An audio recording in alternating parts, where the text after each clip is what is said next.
All right, as promised, in this episode, we are going to be working with tattoo overlays.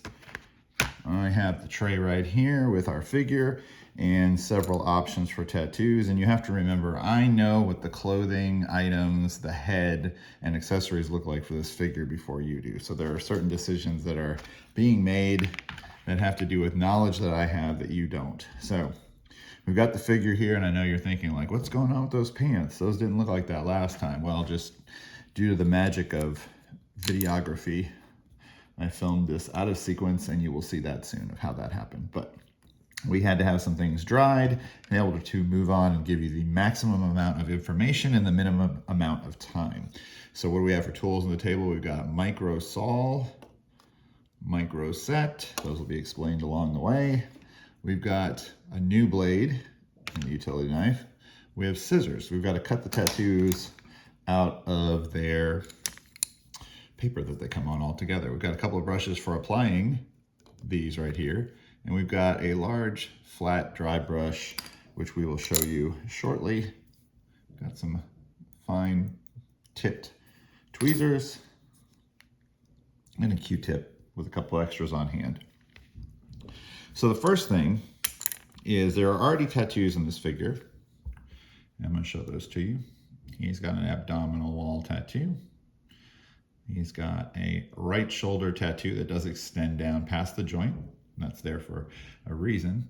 It's got this really badass one that goes down past a couple of joints. Deltoid to bicep, tricep, down elbow to forearm. So what we're going to do is I am going to show you as best I can how I will cut that. So this has been drying for 24 hours, and there's a joint right there. Hopefully you can see that. And I'm going to make a little incision. Make another one right there. And if these come up, I'll move the camera a little bit. Make sure you guys can see. No worries if they come up, because that's why we have all this liquid on the table. And I don't wear any protective gloves while doing this because I need to be able to have finger dexterity in both hands, and I have to be able to feel the action figure and feel the cuts. All right, I think you guys are seeing that pretty good, because remember, I'm having to do it as well. So I apologize if your view isn't 100%. You do want to make little cuts and try not to slide the knife very much like I just did. Sometimes it is necessary. This one went down past a lot of joints, but I really liked it. And I thought it would teach you all some good stuff. That's going to be a fun one right there. This is a little tedious, but the objective is that this Joker will be able to bend his arm, hold weapons, and conduct business, the business of being a Dreadnok. All right. So,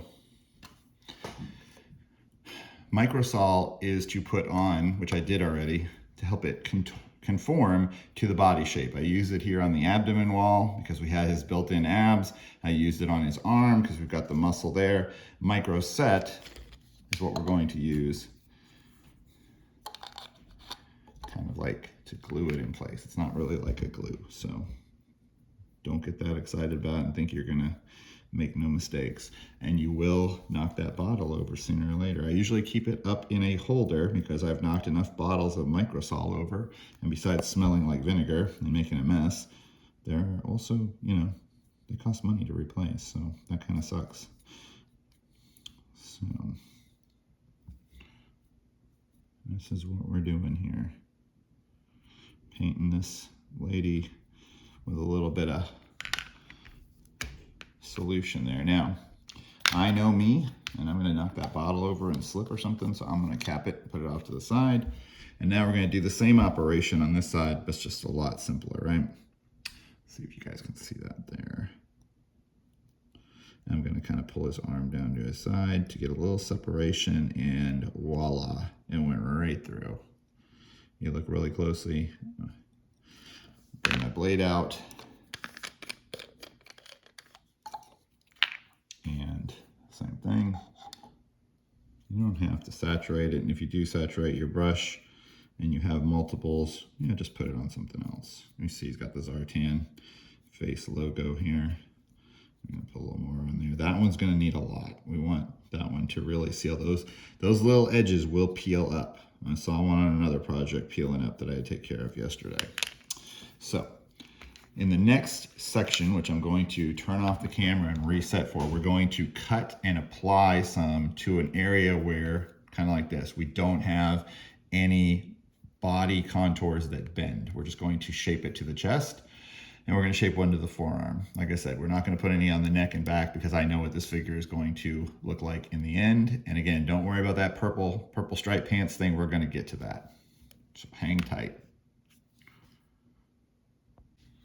All right, we're back again, and I did not think you needed to see the excitement of me using scissors to cut one of these out. So I went ahead and did that for us, and I am going to show you what we did, what we picked. We've got that guy there. That's going to go in the water.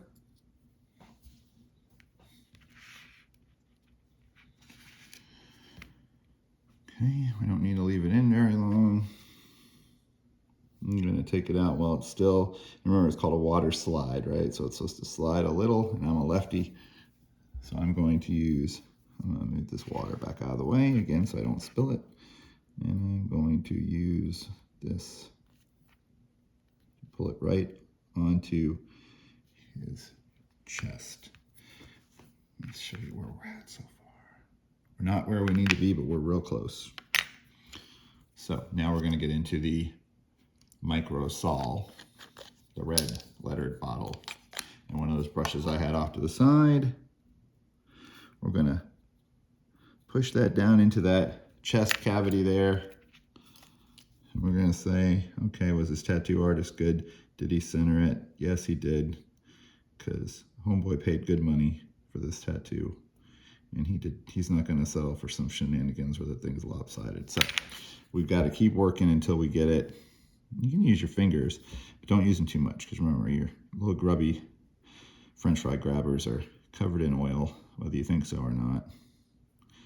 And gloves are not going to give you the dexterity for this. So, and you know, you're going to lose a little bit of the volume in that divot in his chest. Yes, you are. So don't pick something too small to go on a big barrel-chested dude like Gung-Ho. And I actually cut some parts off of this because I did not want it to go down across where his torso bends. So we've got that there. This might get a little liquid out. Again, that could screw us up. So sometimes I'll just, see people where they put a little water on it with their finger. I'm just showing that for educational purposes. I'm not the biggest fan of that. Now, the dry brush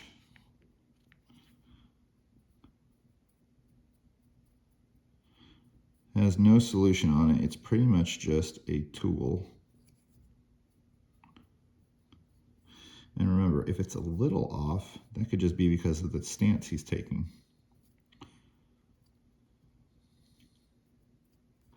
Okay. And while we're here,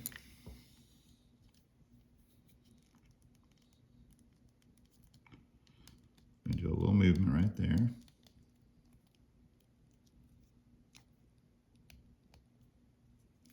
So his deltoid tattoo is staying in place. And I bend his arm. And it's moving a little bit.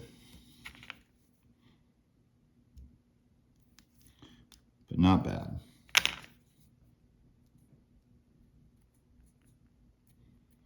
And our next tattoo is going right under that one. And I will show it to you. Very small.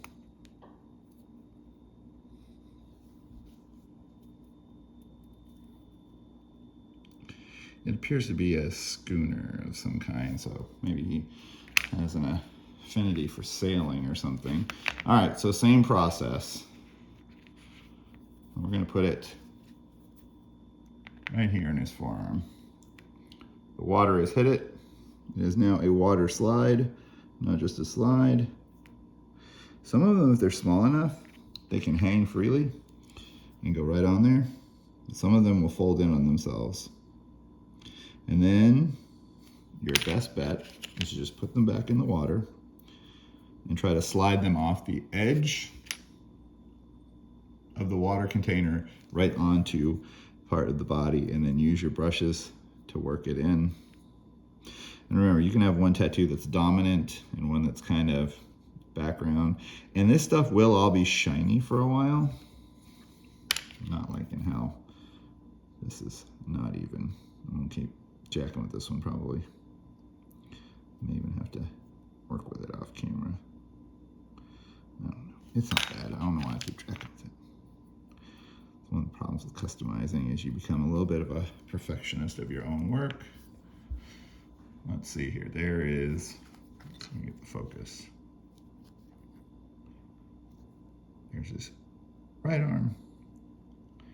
There's his chest. There's the schooner and Lady Death right there. And of course, he went ahead and just spray painted his pants, and we're not sure why he did that. Maybe he's just that kind of cat. Obviously his gloves are on, his boots are on. Toying with the idea of doing the boot laces, that's a very detailed and probably about as exciting to watch as watching grass grow on video. So I don't know that we'll do that. I'm not gonna put anything on his back, but that is a prime area right there. And overlays will sink into that little backpack hole. So you do have to fill that on clothing or figures. If they have gear accessories that have holes and you want to put an overlay on the back of a jacket or something, you have to fill that with green stuff, which you just rub together, putty it up, put it in there, let it dry, and there we go. Our Dreadnok is another couple steps of the way towards completion. I want to thank you all for tuning in. I really do appreciate it. I hope you're learning something and having fun. And please go to the page, subscribe, like some videos, watch some videos, share them with your friends. That's how we'll grow this thing.